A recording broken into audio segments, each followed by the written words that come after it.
तुमच्या घरामध्ये चुकून सुद्धा तुम्हाला हे 3 शब्द जे आहे ते बोलायचे नाहीये, कारण हे 3 शब्द हे अपशब्द बोलल्यामुळे माता लक्ष्मी तुमचं घर सोडून जाते आणि घरावर काही अडचणी संकट येण्याची शक्यता असते. घर म्हटलं की बघा, शब्दांचे काही नियम, काही बारकावे पाळणं आपल्याला तितकंच गरजेचं आहे. काही शब्द जे आहे ते आपण अपशब्द म्हणतो, म्हणजे ते बोलायला नको, ते वाईट असे शब्द असतात, तरी सुद्धा आपण नकळतपणे ते बोलून जातो. बऱ्याच वेळा आपल्याला आपले आई वडील किंवा आजी आजोबा जे आहे तर ते सांगत असतात की असं बोलू नये, पण आपण काय म्हणतो की काही नाही होत, चालतं असं, काही पण तुम्ही विश्वास ठेवतात.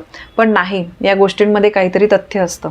जसं बघा, फॉर एक्झाम्पल आपण बाहेर जाताना म्हणतो आपल्या आईला किंवा वडिलांना, आई जातो ग मी, त्यावेळेस आई काय म्हणते, जातो ग असं नाही म्हणायचं, आई येतो ग असं म्हणायचं. हे नेहमीचं आहे. तुम्ही मुलांना पण सवय लावा की समजा आपले लहान मुलं आहे ते जर म्हटले की आई जातो ग मी, तेव्हा सांगायचं बाळा आई जातो ग नाही म्हणायचं, आई येतो ग असं म्हणायचं. कारण हे जे शब्द आहे ना, याचा खरंच आपल्या जीवनावर चांगला वाईट असा परिणाम होत असतो. आणि असे काही शब्द आहे की ते आपल्या घरामध्ये बोलल्यामुळे त्याचा वाईट परिणाम खरंच आपल्या आयुष्यावर होत असतो. त्यामुळे हे शब्द आहे ना, ते बोलले नाही तर आपल्याला फार काही त्याचा फरक पडणार नाही आहे. काही गोष्टींचं तुम्हाला काळजी घ्यायची आहे, काही नियमांचं पालन करायचं आहे. जसं बघा, काही नियमसुद्धा असतात. झाडूने किरसुनी, मी तुम्हाला मागेच सांगितलं होतं की या गोष्टी ज्या आहेत त्या आपल्या घरातली घाण काढत असतात, झाडूने किंवा किरसुनीने. तर त्यामुळे कधी पण तुम्ही वर्षभरामध्ये कधीही झाडू आणाल तर त्याची आपल्याला पहिले पूजा करायची आहे, त्याला कलावा बांधायचा आहे आणि मग तो वापरायचा आहे. जसं आपण लक्ष्मीपूजनाला झाडूची पूजा करतो त्याप्रमाणे झाडू आणून पहिले त्याला कलावा, म्हणजे जो आपण हातामध्ये लाल पिवळा धागा बांधतो तो आणून तुम्हाला बांधायचा आहे पहिले झाडूला. झाडूला हळद कुंकू अक्षता अर्पण करायचे आहे. थोडा वेळ झाडू तसा ठेवायचा आहे, त्यानंतर तो वापरायला काढायचा आहे. या छोट्या गोष्टी झाल्या. कारण बघा, आपल्या घरामध्ये लक्ष्मी टिकण्यासाठी हे काही उपाय करायचे असतात. कारण लक्ष्मी ही अत्यंत चंचल असते, आज आहे तर उद्या नाही, त्यामुळे आपण काहीही सांगू शकत नाही. म्हणून लक्ष्मी टिकवण्याच्या बाबतीत काही नियमांचं पालन आपण केलंच पाहिजे, की जेणेकरून आपल्या हातून काही चुका होणार नाही, काही अशा गोष्टी घडणार नाही की आपण मग कष्ट करतोय तरी पण आपल्याला आपल्या नशिबाची साथ मिळत नाही आणि मग आपण काय करतो, दुसऱ्यांना दोष देतो, हिची नजर लागली, तिची नजर लागली. पण आपण हे विचार नाही करत की आपल्याकडून काही चुकतंय का. म्हणून घरातली लक्ष्मी निघून जाऊ नये, आपल्या घरामध्ये तिने स्थिर राहावं, अखंड राहावं, यासाठी काही शब्द सुद्धा आपण बोलले नाही पाहिजे. त्यातला सगळ्यात पहिले शब्द म्हणजे बघा, घरामध्ये आपण बघा हळद कुंकू अक्षता हे सगळं ठेवत असतो. तर कधी पण तुमच्या हळद कुंकूच्या भांड्यामधलं कुंकू कधी पण संपलं तर असं म्हणू नये की कुंकू संपले. कुंकू जर आपण असं जेव्हा म्हणतो की अरे कुंकू संपले, भरावं लागेल, हे बोलणं अत्यंत चुकीचं आहे. तुम्ही असं म्हणू शकतात की कुंकू वाढलं आहे, आपण परत आणूया, आपण भरूया, असं तुम्हाला म्हणायचं आहे. कुंकू संपलं असं कधीही म्हणू नये. कारण कुंकू बघा, आपण कुंकू देवळामध्ये जातो, कुंकू लावतो, रोज देवपूजा करताना कुंकू लावतो. आणि सवाष्ण स्त्रीसुद्धा कुंकू जे आहे ते आपल्या कपाळी भांगामध्ये भरत असतात. ते एक म्हणजे सवाष्ण स्त्रीचं एक ते खूणसुद्धा आहे. तर त्यामुळे कधी पण कुंकू संपले असं म्हणायचं नसतं, कुंकू वाढले असं म्हणायचं असतं. यानंतर आपण बघा, जसं दुकानदारसुद्धा म्हणतात की दुकान बंद करायची वेळ झाली, असं नाही म्हणत आपण, दुकान वाढवायची वेळ झाली असं म्हणत असतो.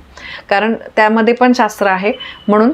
आणि दुसरी गोष्ट म्हणजे बघा, अजून मंगळसूत्र कधी पण काही कारणास्तव तुटलं, काही झालं तर मंगळसूत्र तुटलं असं नाही म्हणायचंय. मंगळसूत्र हे वाढवलं आहे तर ते ओवून घ्यावं लागेल असं तुम्ही म्हणू शकता. कारण मंगळसूत्र तुटलं आहे हे अतिशय चुकीचा हा शब्द आहे. मंगळसूत्र हे सौभाग्याचा अलंकार आहे, ते कधीच तुटायला नको. जर का ते तुटले तर त्या ठिकाणी तुम्ही वाढवलं असा शब्द बोलायला पाहिजे. मंगळसूत्र हे वाढवलं आहे, ते ओवायचं आहे किंवा रिपेअर करून आणायचं आहे असं म्हणायचं आहे. त्यानंतर बांगड्या जरी फुटल्या, तुमच्या बांगड्या फुटल्या काचेच्या, तर बांगड्या फुटल्या असं न म्हणता बांगड्या ह्या वाढवायला हव्या असं तुम्हाला म्हणायचं आहे. बांगड्या वाढवायला हव्या हेच बोलणं योग्य आहे. तर बघा, हे शब्द जरी तुम्हाला नवीन वाटले तरी सुद्धा या गोष्टींचं पालन करणं तितकंच महत्त्वाचं आहे.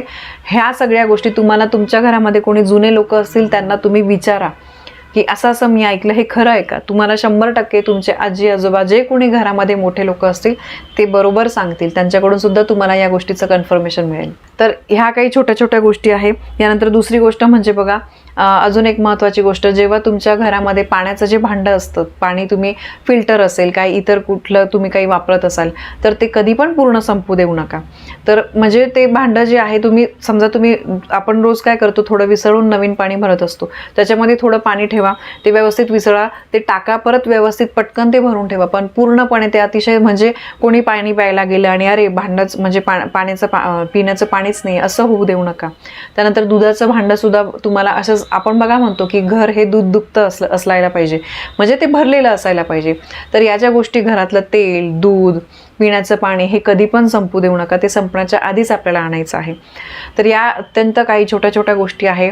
आपल्याला वाटतं की अरे एवढ्या छोट्या गोष्टींमुळे असं होऊ शकतं का? तर हो, नियम आहेत हे काही, ते पाळायला पाहिजे आणि हे नियम पाळल्यामुळे आपलं नुकसान तर काहीच होणार नाही आहे, झाला तर त्याचा आपल्याला 100% फायदा होणार आहे. त्यामुळे नक्की बघा, या गोष्टी पाळा की जेणेकरून मग आपल्या आयुष्यातले संकट, दुःख जे आहे ते कमी होतील प्रत्येकाला. आणि तेच पाहिजे असतं, आपण देवाकडे सुखच मागत असतो, कधीच कोणी म्हणत नाही देवा मला भरपूर दुःख दे, असं कधी कोणी म्हणतं का? सुख पाहिजे असतं ना, म्हणून या नियमांचं आपल्याला पालन करायचं आहे. तर बघा, ही काही छोट्या छोट्या गोष्टींची माहिती मला तुमच्यापर्यंत पोहोचवायची होती. माहिती तुम्हाला आवडली असेल तर व्हिडिओला लाईक करा, शेअर करा. आपल्या चॅनलवर नवीन असाल तर सबस्क्राईब नक्की करा. धन्यवाद. श्री स्वामी समर्थ.